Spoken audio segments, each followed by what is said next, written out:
This Torah class is brought to you by TorahAnytime.com.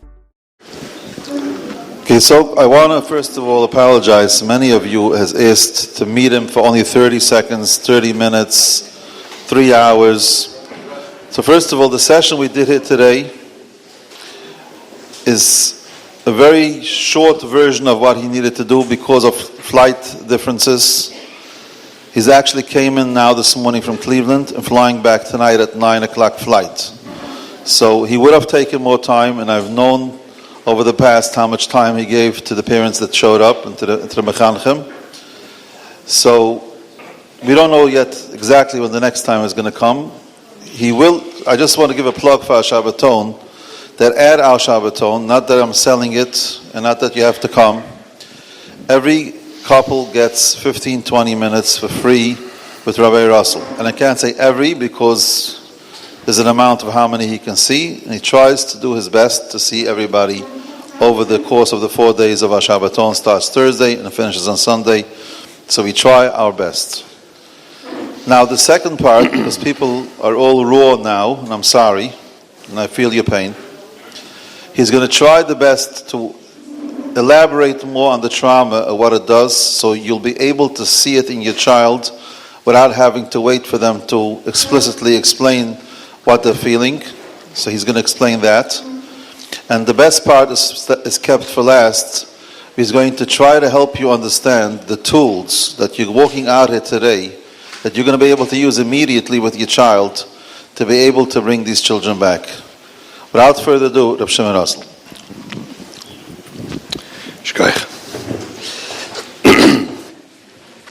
Okay, so next part of this, there are really two things. As Dalia just explained, I want to make sure we understand, because in the GAS, people make comments that always are fed back to me about trauma. You know, people don't have a musig of what it means and what the implication is.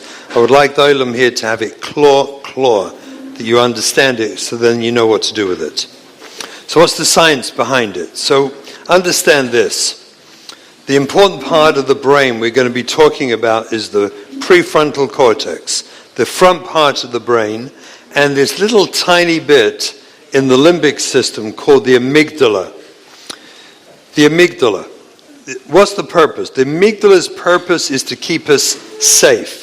It's to protect us. It means like this. The amygdala is a tiny bit of the brain that scans a full body scan of a normal person, a non-trauma victim. The researchers say 4 times a second. It goes through your entire body trying to see, is there any sense of danger around you?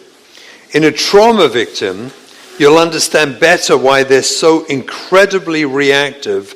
It can be, again, according to the researchers who study this, between 60 and 100 times a second, the amygdala is scanning the body, everything, all your senses, everything, to see, is there potential danger around? Is there something that could frighten me? Something that could put me in danger? Its purpose is to protect us. I'll give you the example is the bear in the woods. You're on a Chol Hamoed trip. You're sitting there during Chol Hamoed. You're on a blanket out there with some snacks and sandwiches or whatever you're with some, and playing with the children in the park. And out of the woods, 100 feet away, comes a medium-sized bear. So what do you do? Well, I'll tell you what you don't do. What you don't do is say, oh my goodness, look at that cute bear. Oh, isn't that cute? Look, everyone. You don't take your camera and say, look, let's get a selfie with the bear. Right? You don't start claiming, 1 second, which is the one that kills you, the brown or the black? I said, I don't remember. What color is it anyway? You don't do any of this. What your amygdala tells you is that you're in danger for your life instantly, and instantly you tell everyone, get in the car. And everyone backs off and gets in the car for safety. The purpose, what the amygdala is doing, is saving you. That's its job. It's disconnecting you from the source of danger so that you can be safe. What it's doing is, in a sense, converting a previous threat, your knowledge, awareness of what could be threatening to you, into a future threat, and it keeps you safe. Here's the important thing. It has the ability to shut down the prefrontal cortex. This is what the prefrontal, take a look. The dark green, I'm doing this very fast, but there's no reason to go slow. So if I lose anyone, just wave. The front dark green part in this picture is the prefrontal cortex. It's where processing about life occurs. When you go offline, when the amygdala senses danger, it takes you out of that part of your functioning into the emotional state and then into the survival state. It sees danger, and its job is to disconnect from the source of danger. Now take a look at this. You probably have this slide, and you must have this slide in your book, but I'm going to read this. The prefrontal cortex, that's the front part of the brain, is responsible for 9 primary functions. Take a look at them. Empathy, insight, response flexibility, emotional regulation, body regulation, morality, intuition, attuned communication, and fear modulation. These are the 9 primary responsibilities of the prefrontal cortex. Imagine, how does a person function when the amygdala sees a threat, danger, and shuts down that part of the brain, so you no longer have access to these functions because you're in survival state? Your job is to survive, get away from it. So take a learning disabled child who year after year has been in a school system that has and come home with homework and been affirmed again and again and again, he is stupid. And so we start asking him to pay attention to a Dvar Torah at the table. What happens in his brain? So he disconnects. For him, I'm about to be affirmed that I'm a loser, I'm an idiot, because I can't follow, I just can't. And so he runs out of there. His job is to escape, get away from there, and then he gets accused or blamed for being defiant, dysfunctional. He's not with the program, there's something wrong with you, why are you behaving this way? But really what he's doing is simply reacting to save himself. The same thing with a sexual abuse victim who we start, especially in the early years, giving her a drasha about tznius, about that button, about her hairstyle or her shoes, when she knows that she is already sexually aware of herself and quite possibly sexually active with herself. To her, she has to get away from that experience. She has to run. She has to disconnect. She has to, and she shuts down that part of her brain where you're trying to reason with her. And that part of the brain, you have to understand, when the amygdala senses danger, the front part of the brain, the prefrontal cortex, shuts down, goes offline. This is crucial to understanding trauma. That's what trauma does. The point of a traumatic reaction is to make sure you survive, to make sure you're safe. So it takes you away from engaging whatever it is that's triggering a memory of the original trauma. Does that make sense? So remember what I said about PTSD. The child will have a severe psychological reaction, meaning they will freak out when exposed to internal or external cues that symbolize or resemble an aspect of the original trauma. They will literally freak out.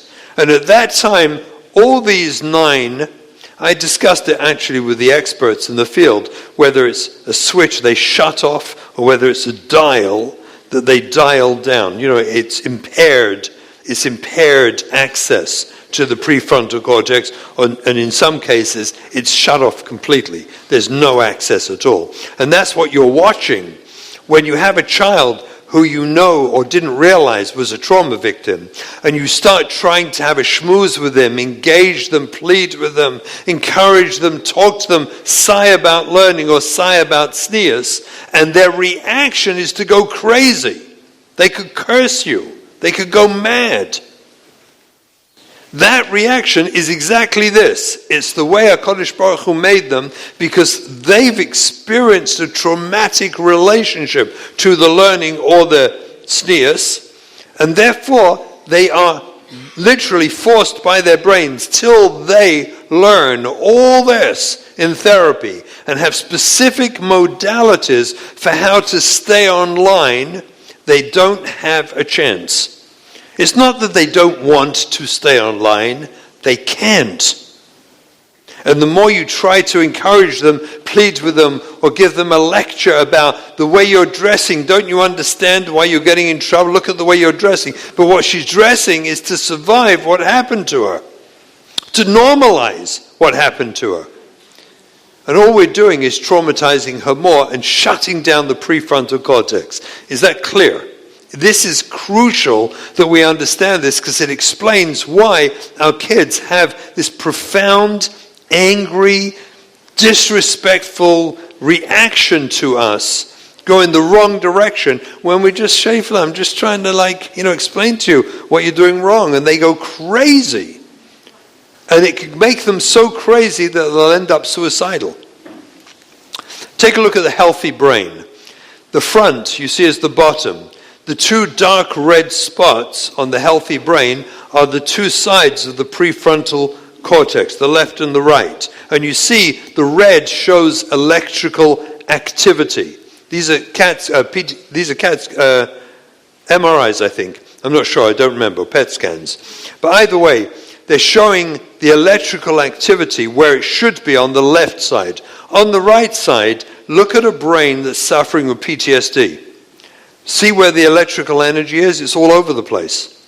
That's actually, we often say about these kids who are struggling with trauma, they're all over the place. Well, actually, they are actually all over the place in their brain. They're not focused. They can't pay attention. Their brain is scanning 60 to 100 times a second, looking for potential threats. And guess what? The very mitzias for a sexual abuse victim, for example, of being in the home where everyone else is all tsanua, where everyone comes for Yontif and everyone's bedecked properly and appropriately, and we're proud of it, and they hear comments being made of pride about how the children are dressing or looking, makes them triggered where they go offline. And that's all the time. For a boy whose family prides itself in learning, where the brothers and the father and everyone's good learners, and he's got a learning disability, that's what his brain is going to look like. The right-hand brain going to school, walking in the house. That's what his brain looks like. Chman al-Islam. Take a look at this one. This time the front of the brain is the top. So a healthy brain on the left, you can see the prefrontal cortex is lit up nice and red the way it should be. Take a look at the abused brain on the right, where the top part is very little red, and most of the red, the electrical activity, is in the survival part of the brain in the back. That's what it looks like. That's what their brains are like, till we reach them, treat them, and bring them online, which is our job. But what's the point of even having any form of intellectual, rational conversation when the amygdala hijacked their brain? That's really what happens. The amygdala is there, given as a gift from HaKadosh Baruch Hu, to keep us safe. And it's always scanning for danger. Even us sitting here is scanning for danger. All of us, all the time. When that thing happened before and the lights went off, I bet you there are people here who got scared for a moment. We all have. You understand, we're programmed by Hashem to make ourselves safe. So these poor kids who've already been abused, and now they live in an environment, both at home, school, and community, where they're constantly triggered and affirmed that you're bad. There's something wrong with you, or you're stupid. Imagine what they feel like. What you have to realize is the behavior that they do to survive is what we call adaptive. That means they adapt to survive. So, for example, a girl who's a sexual abuse victim, if she's acting out and she dresses prost and she hangs out with boys and she goes and gets involved with inappropriate physical relationships, that is adaptive. What she's actually trying to do is survive. She's trying to deny that this horrendous thing happened to her that wrecked her. So she acts out as if to normalize it. That's called adaptive. You know, when we treat the kids like this, after they've been validated and understood for a significant amount of time, only then we could begin to point out to them that your adaptive behavior eventually may have become maladaptive. Because it's not helping you anymore, it's separating you from life. We have to help you work out how to reconnect. But until then, it's adaptive. It's not thoughtful. And Nebuch, this poor girl, then gets called, do you see the way you're dressing? You're bringing it on yourself. Whereas that act of dressing the way she is was adaptive to survive because she feels so wounded and damaged inside. So she dresses this way to normalize what's going on inside her. And then we blame her for that. And we critique her for that. Or the boys, same thing with the boys who give up on learning. They can't handle it anymore. They're surviving. They're adapting. They have to work out, how do I live day by day without feeling like a total, utter loser? How do I do that? How do I go to school? How do I live? How do I go home? And just knowing full well nobody is proud of me. No one. There's nothing in me to be to have pride in because I can't learn. It's just a nightmare. So when they're triggered, here's the thought. Is it reasonable to reason with them? If reasoning is in the prefrontal cortex, and when they're triggered, they're offline. By the way, the very act of reasoning with them, with someone who's offline, puts them more offline. So now who's more unreasonable? The one who's trying to reason or the child? Trying to reason with someone who is unreasonable because they're offline is mad. Destructive and mad. Which is why, by the way, if you ever try to do it, you know you're looking at a trauma victim who's gone offline, because when you try to reason, when you force a child, a teenager, to stay in your Daled Amos and have a conversation in which you try to reason with them about their adaptive behavior, their dysfunctional adaptive behavior, when you force them to stay in front of you and have that conversation, they look like they're about to become psychotic. They have a crazy look in their eyes where they look like they're about to explode. They just can't stay there, and eventually they'll curse you and run out and go crazy. You see the look. It looks like they're mad. Well, guess what? In a way they are. The prefrontal cortex is offline. And now you're trying to reason with someone who cannot find the faculty to reason with you. Imagine if life and death, you depended on life and death, and the only person who could save you spoke only Chinese. And you're trying to have a conversation with them to save your life. But they only speak Chinese. I bet none of us speak Chinese here. What are you going to do? And you're going to be panicking trying to talk to them, but they only understand Chinese. Well, that's what happens with our kids.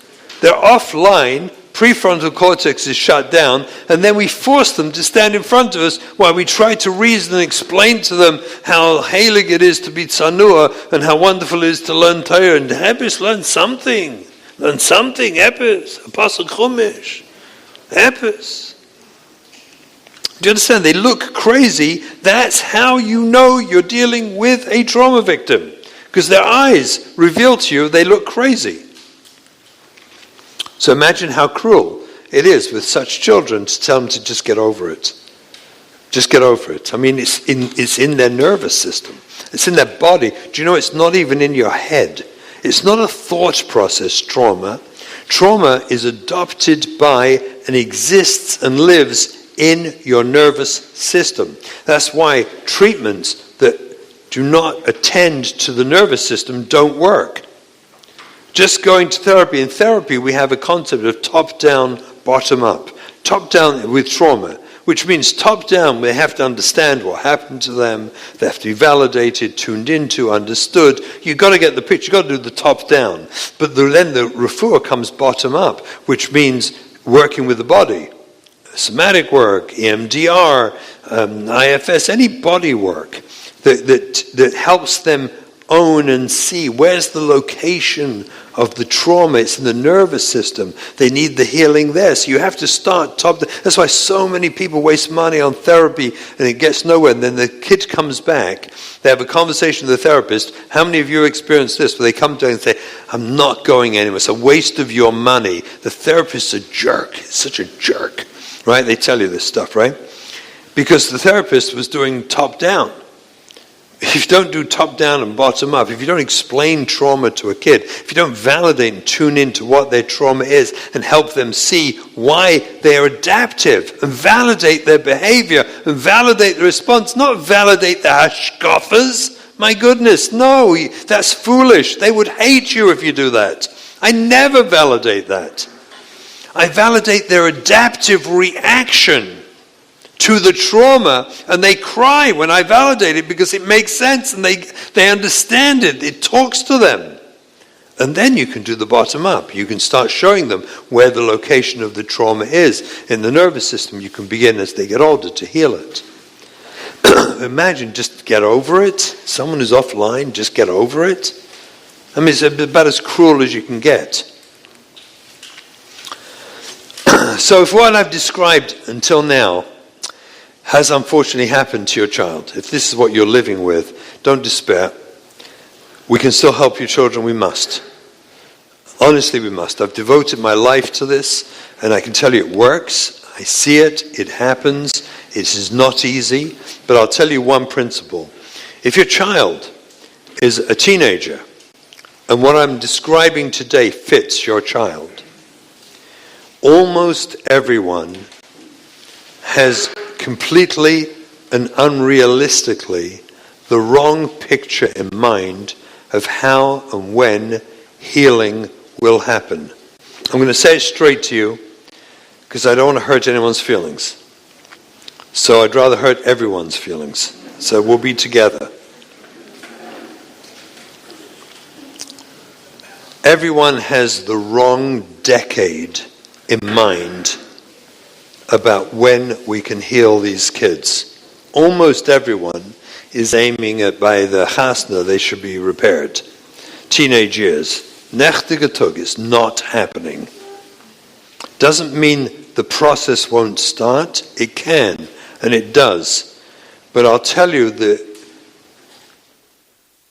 right decade to consider when we can bring these kids to a sense of healing where they're seeing themselves and they're regaining life and their full relationship with you and with HaKadosh Baruch Hu. If you do this properly, adjust yourself that it's the decade between 30 and 40 is the decade when they really recover. Now, recovery is a process. You understand? So it's very realistic to see a child, yes, reaching chuppah and kedushin if you do what I'm going to describe with kashrus, Shabbos, and Taras Mishpacha. I took this to Meirav Rebbe, Mashgiach. He asked me one time, what's your hope with these kids? Like, what's your plan? What are you aiming at? So I told him, as far as I'm concerned, if by some miracle I can work with the parents and the family and the child, and we can readjust how we're relating to this child, chances are they could reach that. I'm talking about when I'm starting with a 13 or 14-year-old, when their parents first come to me. It's usually around 12, 13, 14. Chances are, if we do this properly, they'll reach chuppah and kedushin, they'll keep Shabbos, kashrus, and taras mishpacha. Chances are it's going to happen, better than not, if we do it properly. For full, detailed relationship to Torah mitzvahs, I don't know. Do any of us do that? Don't know. But let's say we do. We try. What we're looking for is not about Torah mitzvahs. I have to tell you, we're looking for recovery as a person, for them recovering their sense of self. Because a child that recovers a sense of being loved, what did we say at the beginning, Shevis Yitzhara? Of being healthy in body and mind, happy, capable of self-love and loving others. In such a person, that person becomes a crucible for Torah mitzvahs. Our job and focus is to recreate that healthy person as they should have been from the beginning, and not the focus being on Torah mitzvahs. Obviously, we would love to see our kids return to Torah mitzvahs. That's pashut. I mean, that's pashut. But I'm telling you straight, if you fool yourself and make the dogish of your relationship with your child, this longing to see them to return to Torah mitzvahs, it usually doesn't happen. They smell a rat. They get it. They understand what you're after. The focus is to create in them a person who has recovered from the trauma, who is healthy in body and mind, happy, capable of self-love and loving others. In such a person, if you do it right, it happens on its own. It happens naturally. It's not that focus.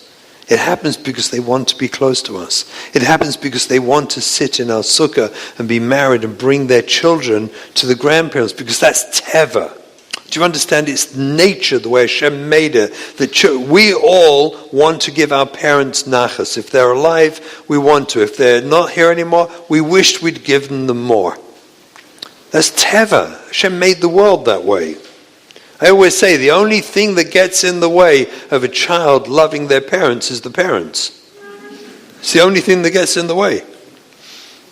And if we would facilitate it, it is natural that they love us. So the healing, you have to understand, crisis chinuch, healing, it's not regular chinuch. Get regular chinuch out. There's a different place in the brain.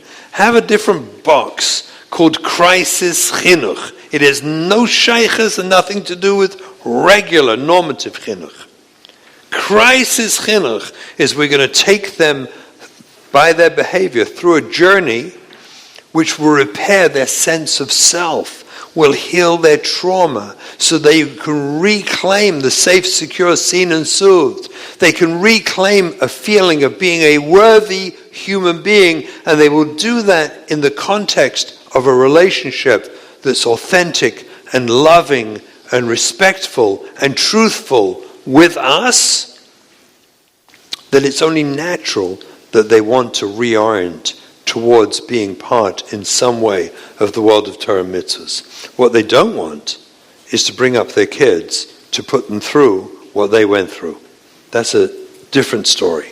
But the willingness or ability to re-embrace some way culturally Torah mitzvahs in a way that we can all live together in harmony and love each other, enjoy each other, that happens on its own if you leave it alone.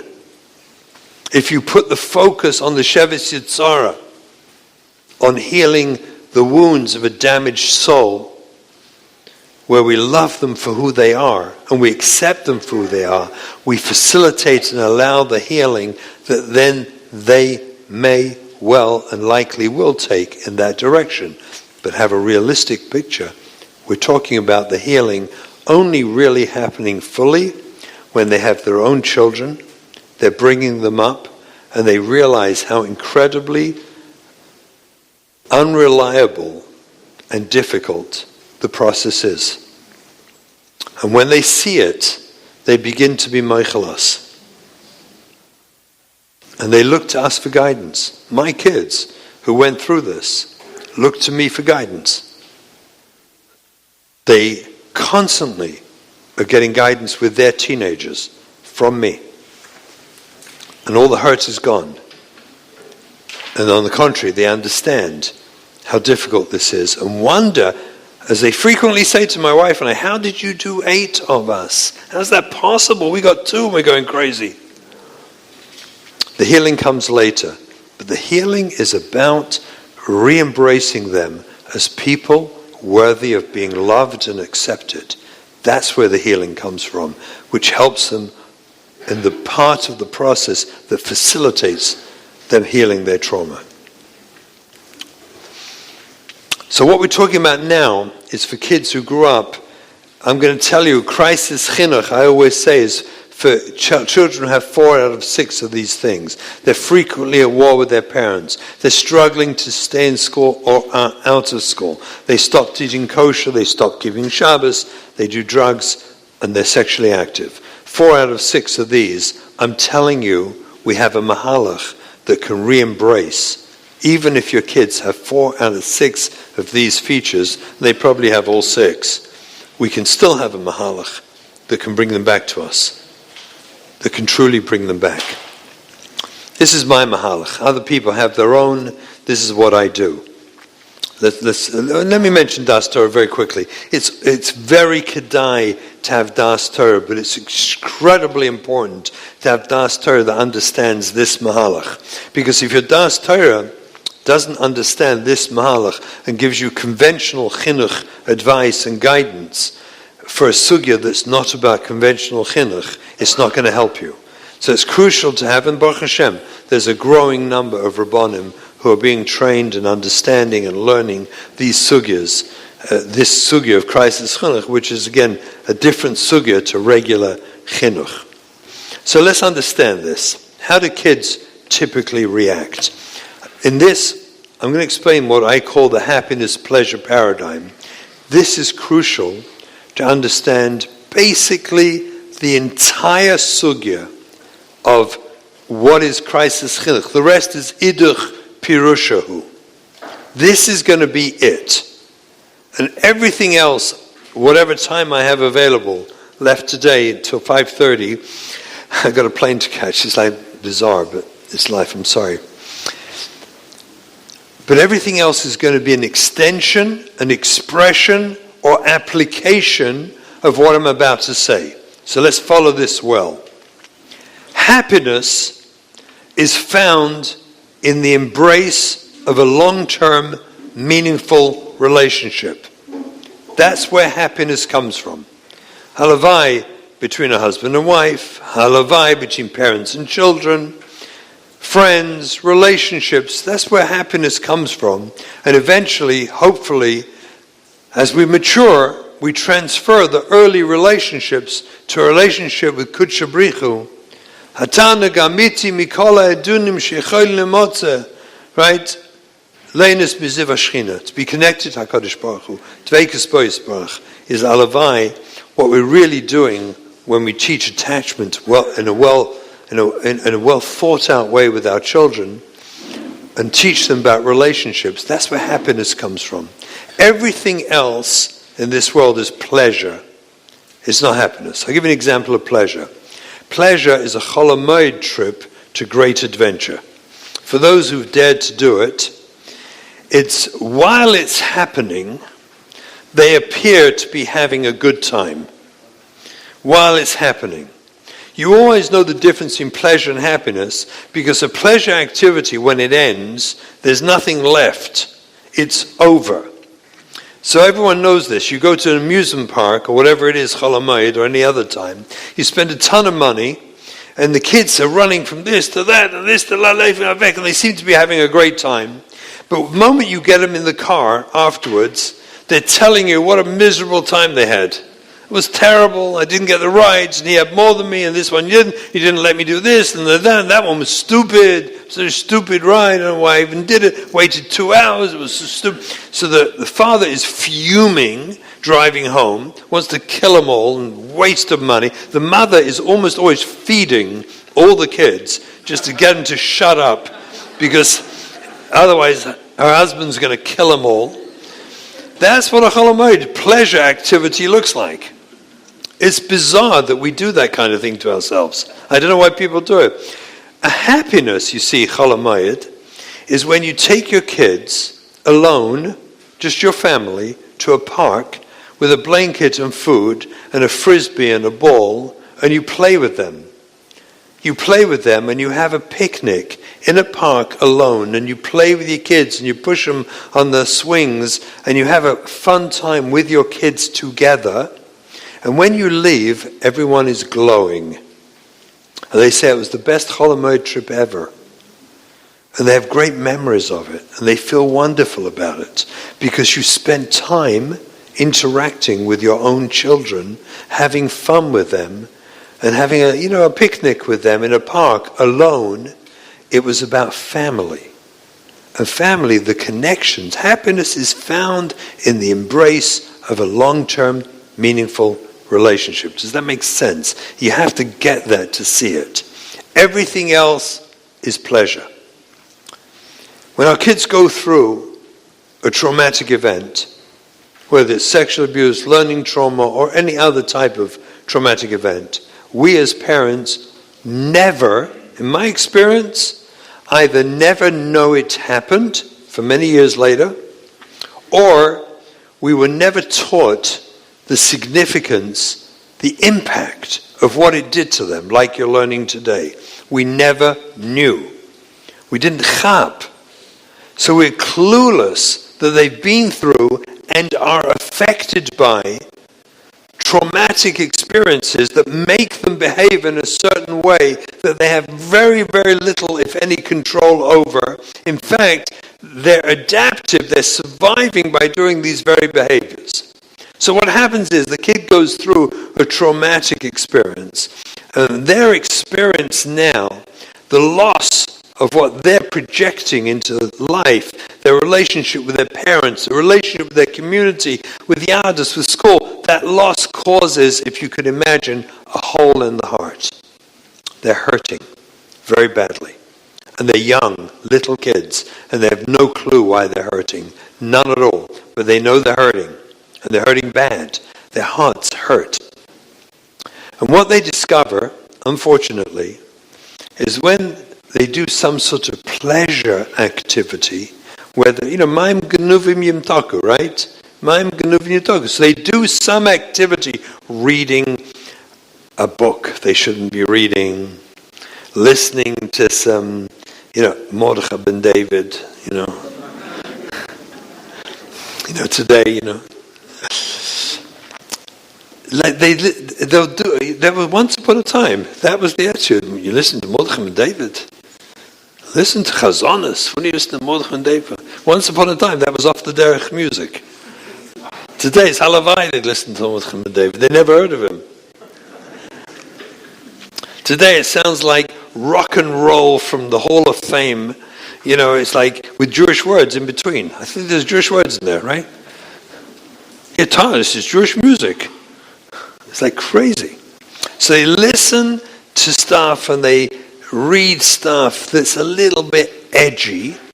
And Maim Genuvim Yimtaku, this edgy stuff they get away with temporarily fills the hole in their heart. You with me? So they don't hurt. It's like sedates them.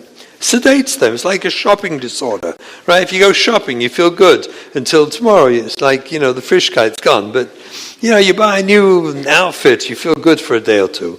And then it's just in the closet with everything else. What it's like. You buy another sefer. How many people have got Sfarim they never read, never looked at? Oh, but you chap a new sefer, you feel like a Talmid Chacham because you bought that sefer. It's on the shelf and you never look at it again. It's like a crazy thing. So we do this stuff, it stops the hole. The kids do something to fill the hole. That's all they're doing. It's adaptive. It's not merida. It's not rebellion. It's adaptive behavior so the hurt in their pain in the heart will be less. You got it? That's what's going on. One thing the kids don't know. We always catch them. We always catch them. And when you catch them with that edgy music or that magazine they shouldn't be reading, we get angry because we didn't go to this workshop. So we get mad with them, right? And we're angry. We're so outraged. What are you reading this? Why are you listening to that? You crazy? It's so inappropriate, blah, blah, blah, blah. And we give them a gun to drasha because we didn't help their trauma victim adapting to survive and just stop the hole in the heart. We didn't realize that. So we get angry. What happens to your relationship with your child and you when you get angry with them, catching them? The relationship gets worse, correct? So what happens to the hole in the heart? It gets bigger. So now they need more pleasure activities to stop the hole which we just made bigger in their heart because we didn't know. And then we catch them buying inappropriate clothing or wearing inappropriate clothing. Or the boy comes home with this wacky hairstyle. Or she comes home shaved off something, who knows? Or we discover a piercing. And we go crazy. They don't help the kids. We always catch them. All they're trying to do is fill the hole, the pain in the heart. But we always catch them. No one said it. They should have a warning. Your parents will always catch you. But they don't know. And we catch them, we get even more outraged. I was mad with you about that. And that's your response to do this? That's how you're treating me? We actually say these crazy things to our kids. That's how you behave. This is what you're doing to me. You're going to give me a heart attack. You're going to give me a heart attack.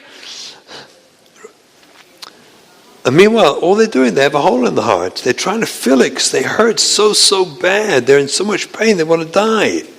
So they fill the hole. And then we catch them. We scream at them. So what does that do to our relationship with them? Makes it worse. What does that do to the hole in the heart? It makes it bigger. And the next thing we know is they're experimenting with marijuana. They're smoking up because the hole is so big, they're in so much pain, and they discovered friends and people, and they smoke, and they don't feel so bad. They don't hurt. It's like a painkiller. They're chilled. Everything's good. And then we catch them doing drugs. You got the picture. It's a nightmare. This is how kids go off the derech.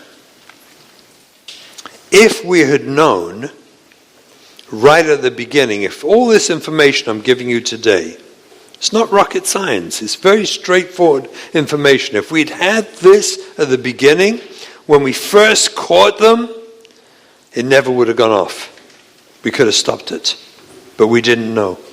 And we got angry, and we were even told by well-meaning, again, if you detect cynicism, there isn't any, well-meaning but uninformed mechanchim and rabbanim who guide and advise us, you have to put your foot down. You have to say no. You can't let her do that. You have to put a stop to it. You can't allow that. And they mean well. You have to tell her. You got to tell her. Can't dress like that in our house. Well-meaning. Again, if you detect cynicism, I promise you, my heart breaks for it, but I'm not cynical. You understand? They're just not educated, don't know the sugya. And then we went and did it, exactly what they told us to do. And we just let her know, and we just told her, and we just put their foot down. And all that happened is we ruined our relationship with them more, and the hole in the heart got bigger, and they end up doing drugs, and they end up being sexually active, and boyfriends and girlfriends, and who knows, or go off the derech in Gansen, and then disaster can happen to their lives, including Southfield nefesh, including dying. This is the happiness pleasure paradigm. This is the mechanics of everything I've said today, of how exactly they go off. And it is absolutely crucial, and I'm going to tell you why right now, why you need to understand this. Because everything in crisis chinuch, everything, is designed to reverse this damage. Everything. A child will never be in a place where they're able to heal the internal world of trauma and damage that's happened to them until they have a reason to do so. Listen carefully to me, please. A child cannot and will not heal until they have a reason to heal. And the reason to heal is us. We are the reason they want to heal. because they want a relationship with us, because we formed a loving bond with them, accepting, tuned in, and loving. That's why they want to heal. We do not heal our children. The healing happens outside, happens elsewhere.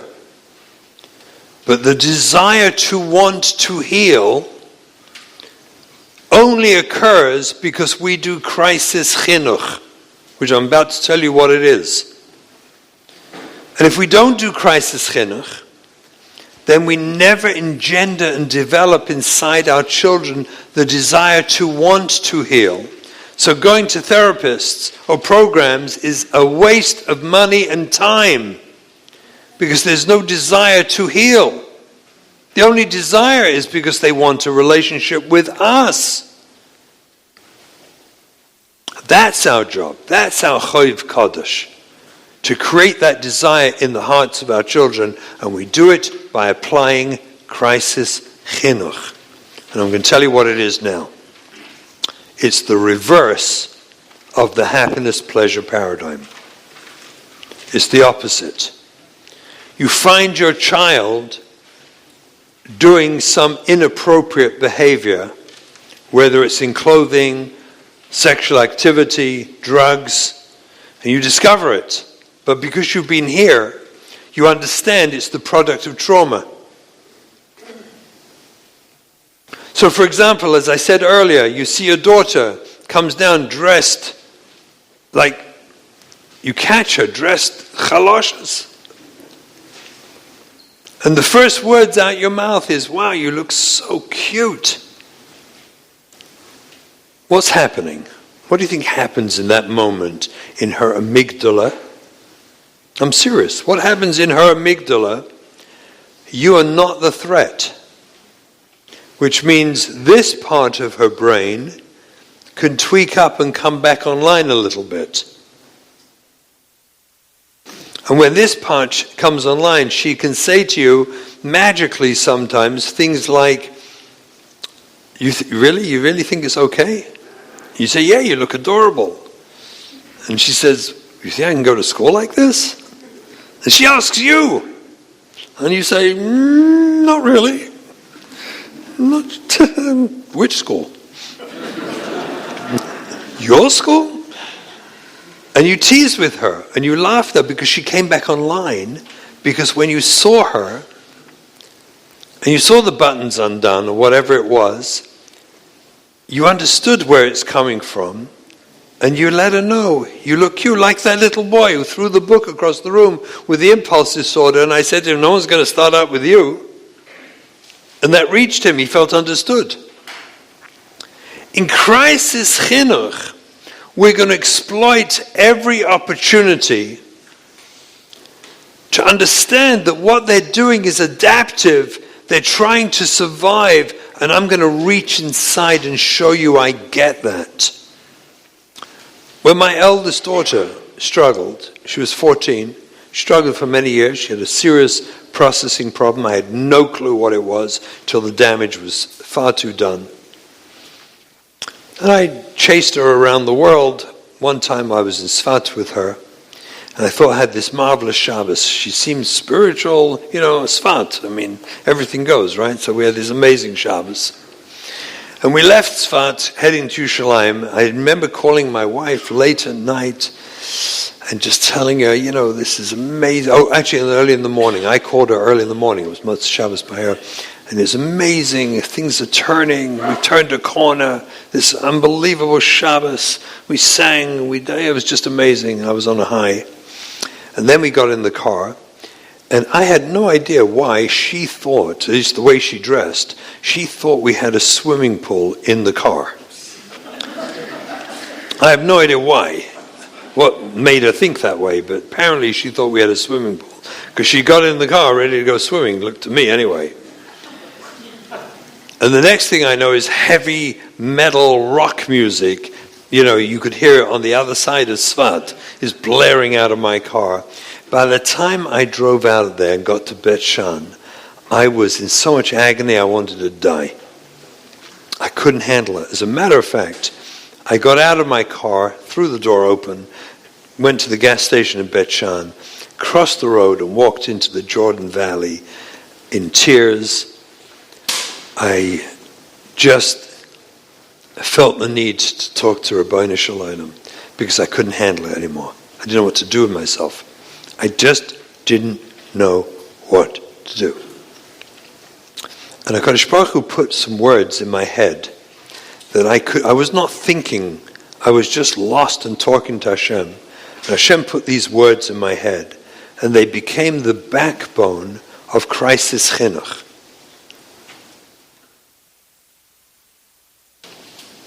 The words he put in my head were these words: defy me more than I can love you, you're going to fail. Defy me more than I can love you, you will fail. Because I can love you more than you can defy me. I don't know where the words came from. They came as a gift from HaKadosh Baruch Hu. But crisis chinuch is about that. We take our kids to a place where when they defy us with their clothing and behavior and anhogas and music and everything else, they discover that our capacity to love them is greater than their capacity to defy us. And we show that to them clearly. And when we do, they see that we see through the stuff and we see them. And we love their essence, and they can learn to love themselves. And so we facilitate healing.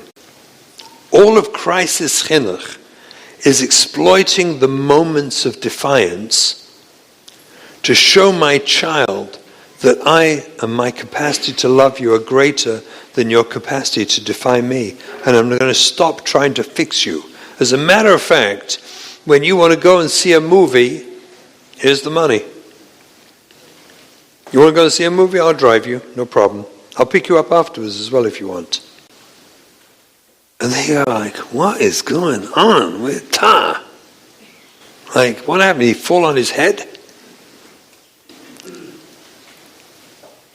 Ad kadei kach, that if you have a child in such extreme crisis, and depending on the level you understand of what we're dealing with, that I would rather supply the marijuana to her myself, go and buy it, than have her risk going to who knows where and buying laced marijuana that kills. Cheap marijuana that kills.